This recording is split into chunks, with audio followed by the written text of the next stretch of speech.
Hey guys, and welcome to Relationship Chronicles. Today we have a cheating revenge story from one of my subscribers that I will walk you through with, and afterwards I'll give my opinion and advice to this subscriber on how to deal with this situation. Here we go. In today's video, absolute devastation. Deliberation 20-year relationship destroyed by cheating wife. I turn and walk away, and as soon as I crossed the street, a train comes in our conversation. I immediately get in my car and text all her family about the end of the marriage and why it happened. No, for real, we're talking Wolverine claws. I felt good about shutting the door, knowing there was no healthy way to patch things up, and realizing it wasn't a healthy relationship in the first place. As the divorce process took shape, other tragedies began to fall my way. I was hit with a full double-barrel shotgun.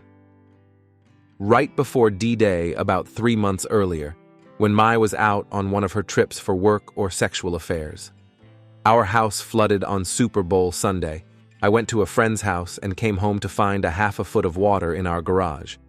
Supposedly, she was in Amsterdam where some field offices were. But when I called to tell her about the disaster, it sounded like she was right next door. Either way, she just starts yelling at me to fix it. Of course, that's what I'm doing. And I've been smart. I would have ran to Home Depot the last few minutes they were open and grabbed a sump pump to drain the driveway. Luckily, our garage was attached to a finished basement and was the lowest point on the property. However, water has totally invaded the garage and almost breached the step up to gain entry into the house. I call a friend who's a landscape architect and handy in kinds of ways. We fill sandbags until midnight, but record rain is flooding us as we go. We saved the property for a few minutes, but with record rainfall that year, it's about to crash through. We come up with an idea to siphon the water from the driveway into my basement utility room. Where the drain is, we grab 60-foot garden hoses, and I start pulling with my lungs to draw the water over. It works. Besides getting a mouthful of groundwater, I get a nice steady stream flowing to the drain at gallons per minute. The driveway doesn't receive, but it doesn't overflow anymore.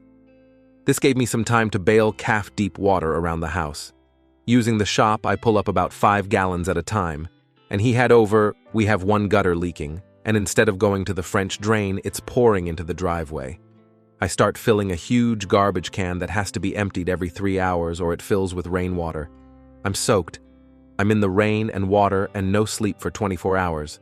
When I do sleep, I set an alarm to get up and fail to make sure no damage happens. The next morning, I fly to Home Depot and grab an electric pump. It literally saved the day. This tiny $50 or less pump diverts over 3,000 gallons of water in an hour. In about 3 hours, it's completely moved the driveway down the street to run off. Yeah, had nearly 9,000 gallons sitting on my driveway capped in knee-deep. The same day, I go into work and see my landlord for the business.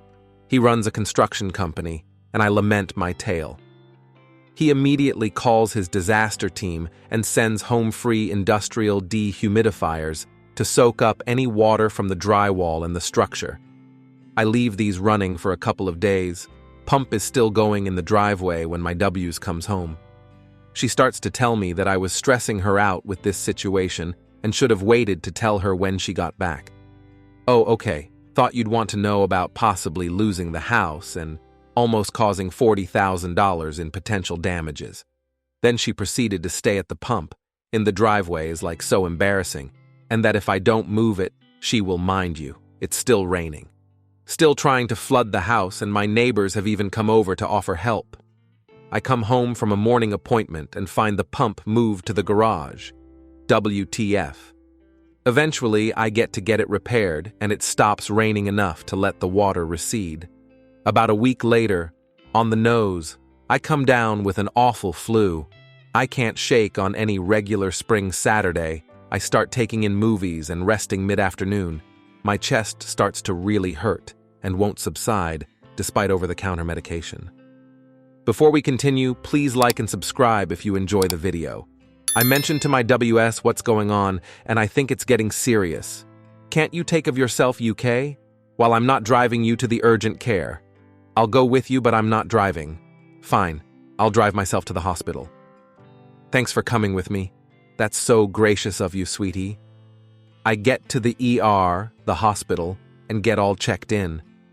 When I arrived, they notice my oxygen has dipped a little bit, but nothing alarming. We wait for over 3 hours and my chest is pounding. It's getting hard to breathe. My ex refuses to ask anyone to see me, so I stumbled to the front desk and almost fall over. They say they'll get to me and put me in a wheelchair. Finally, someone comes and takes more vitals, but don't really get to the root of the problem. I say, I think I have pneumonia. My chest hurts and I can't breathe. They downplay it and say, probably not, but move me to a stretcher in an unoccupied room. I wait about another hour, and at this point I'm really confused and barely breathing. My ex is just staring at me with dagger eyes and totally unhelpful. I literally start yelling, help. Someone helped me over and over again, much to this woman's chagrin. I don't care, I feel like I'm dying. I am dying. After about 3 to 5 minutes of this, someone comes in, upset that I'm yelling, but then agrees to look me over. Turns out my oxygen has dropped to around 50%, which is life-threatening on its own, and my blood has nearly turned septic. I have bacterial pneumonia. I most likely developed it when I swallowed that bit of groundwater in my mouth, saving the house. She never thanked me. She actually said she deserved more than half of the house and should probably just take it all. After being put on all kinds of fluids, they gave me a morphine drip to help with the chest pains.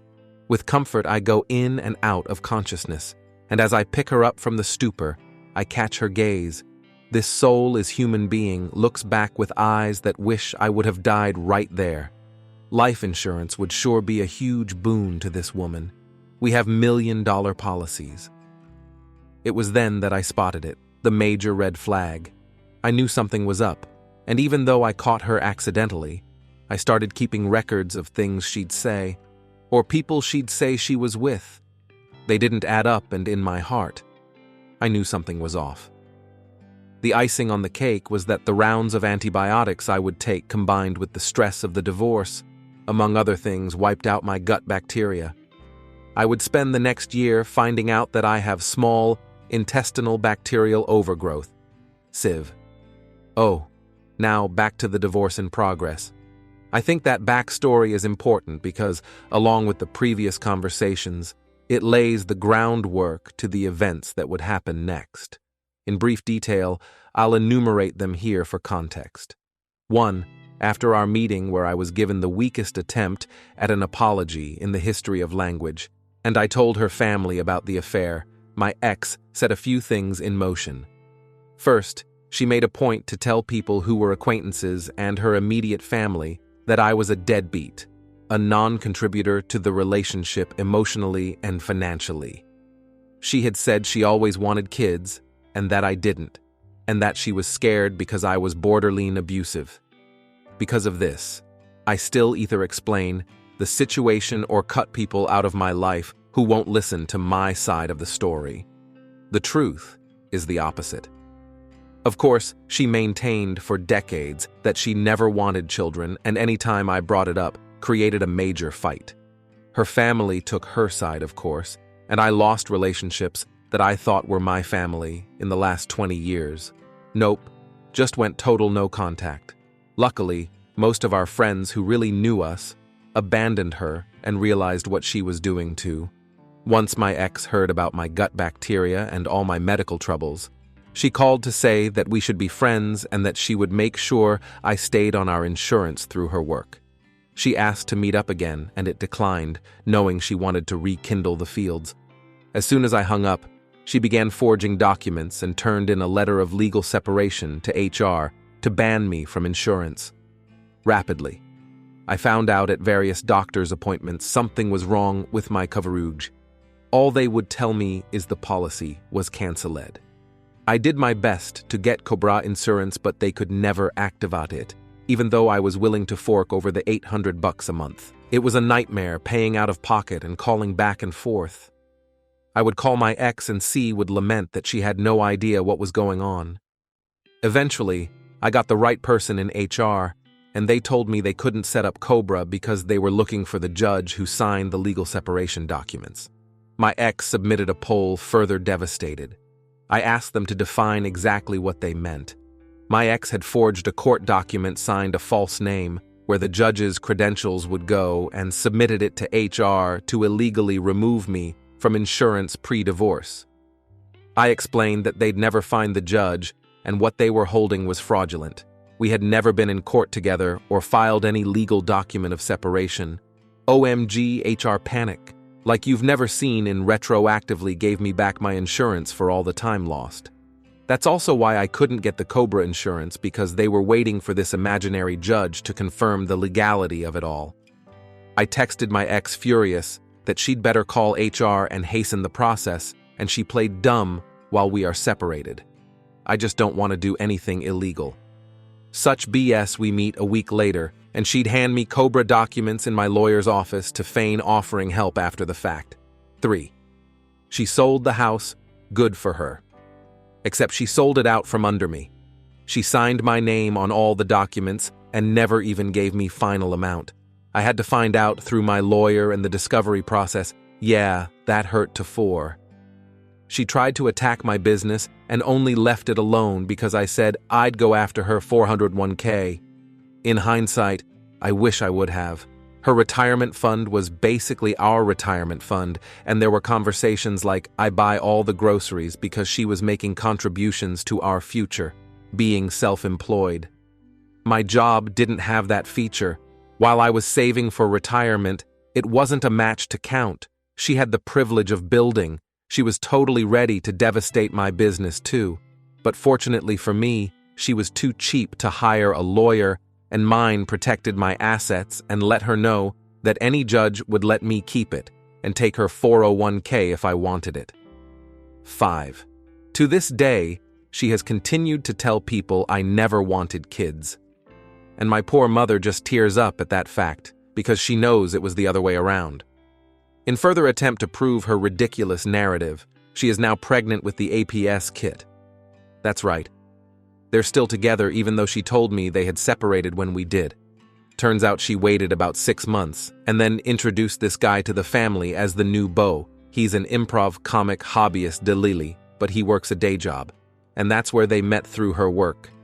I found all this out because one of his friends, FB, cyberstalked me and just sent me the nicest message saying he was sorry about everything and that they're both disgusting people. 6. This April.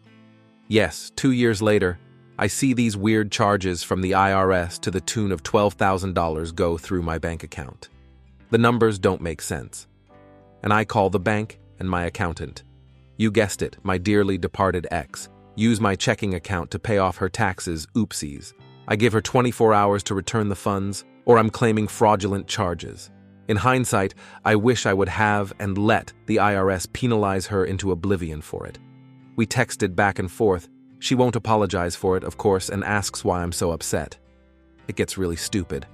And I finally declare that I know who the AP is. Maybe his friend shouldn't contact me online.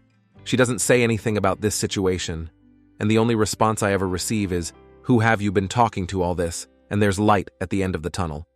Besides this person I cared deeply about at one point in my life, trying to invoke wrath and scorn to the limits of human tolerance.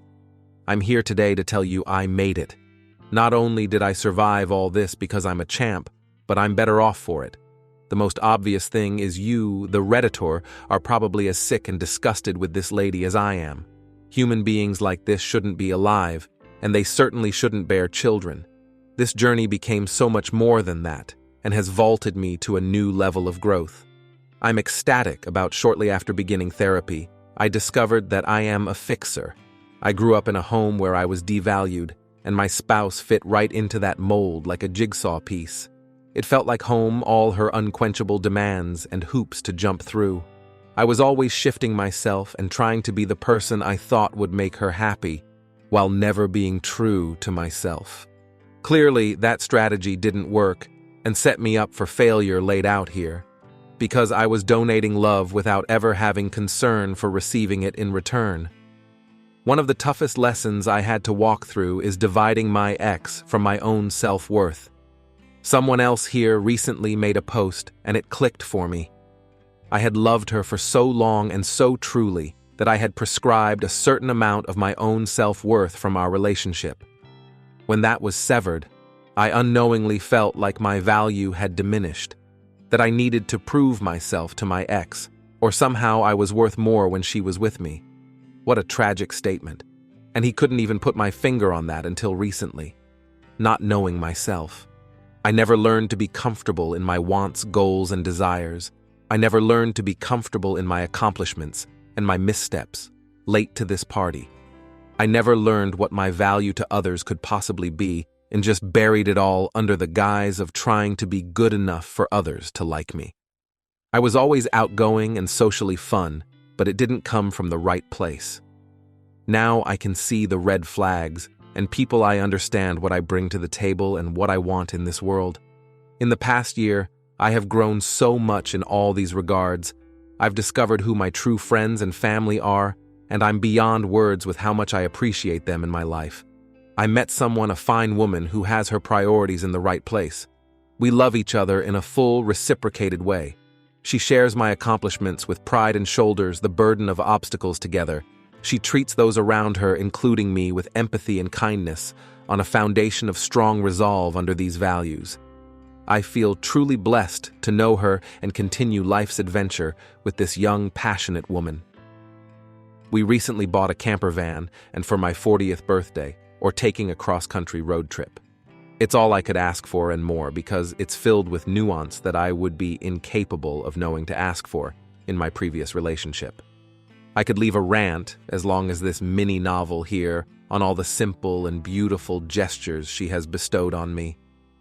In the past year, my business has grown by leaps and bounds. I'm free to make decisions about it without fear of shame or scorn from my partner. I'm also able to take pride in what I've created, and I can work on it as ardently as I want or take a break and let my staff handle the day-to-day if I choose. It's a great place to be and far better than it really was a few years ago when I thought I was in a happy marriage. For the first time in 30 years, I'm about to celebrate and enjoy my own birthday. It seems so small when I write it out. But it's a major milestone for me to accept who I am and be content in that. If you read all this, bless your heart and curiosity and the support you're giving in allowing me to share this openly and freely. I'm not sure if this post will help anyone, but it helped me and a cathartic process of shedding the betrayal caused by a human monster. TL Doctor hates a rant.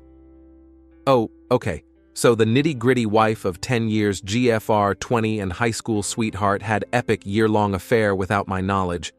I almost died of pneumonia, and Dee Dee hit a month later when I found out she continued the betrayal by sticking the knife in every chance she could get by trying to stop me from realizing she sold our house, stealing from my checking account, illegally removing me from health insurance, and using my money to pay her IRS taxes 2 years later. I'm in a much better place without being strapped to this demon, and I've grown as a person more than I ever have previously in my life in the last 2 years. Let's move on to my thoughts and advice for the person that is dealing with this problem. This story is a whirlwind of betrayal and resilience. Despite facing immense trials, a cheating spouse, a life-threatening illness, and financial manipulation, the writer emerges victorious. The resilience shown, the growth in self-worth, and finding love and success afterward is nothing short of inspirational. It's a testament to human strength and the ability to rebuild even after the darkest times. This journey, though fraught with pain, showcases the power of resilience and self-discovery in overcoming life's most daunting obstacles. I wish you the best of luck moving forward. Thank you all for taking the time to listen to today's stories. If you enjoyed listening, please feel free to like and subscribe if you haven't already. Also, comment below with your thoughts on what happened. Take care.